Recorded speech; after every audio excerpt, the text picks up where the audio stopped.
My name is Kate, and I have drawn a picture of a vase in charcoal. Hello, I am Lee. This is my picture of Fuffin, and around the edges I smudged in the charcoal.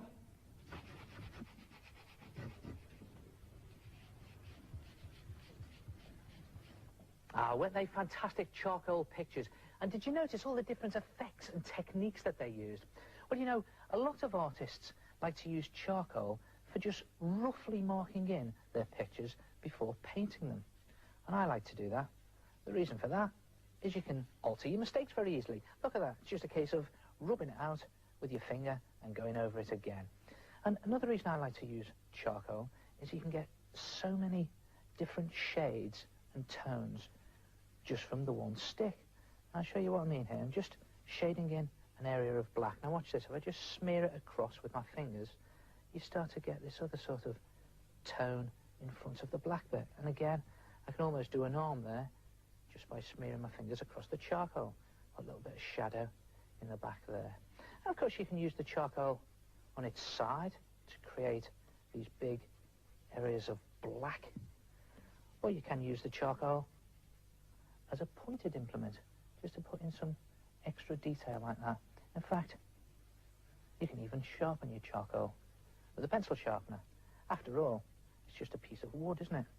In fact, the way they make charcoal is they bake twigs at a very high temperature in a special oven. So next time you're using charcoal, just think, you're painting with a burnt stick. There it is. And just go down there, create a bit of shadow down there, down the corner, and again, just rubbing out your mistakes. Now that's a little bit too dark there. I want something else in there. And if you've got all these sort of dark, dirty smudges all over your picture, don't worry about that, because it all adds to that moody effect. Just putting some more detail on there, like that, and a bit more on the corner here. And again, you can just put in some detail either with a rubber or using your finger. Look at that there. I'm just going to put in some more detail with the tip of the charcoal, like that. I need to rub some more out in there. And can you guess what this is yet? Well, you should be able to get it now. Watch this. And there it is, across there, like that. And there he is, the fisherman. And if you do your charcoal picture on some coloured paper, like I've done, you could always finish it off just with a dab of chalk on the edge like that to create a highlight. Look at that. It just picks up the light right on the edge. And very effective it is too. And there it is, gone fishing.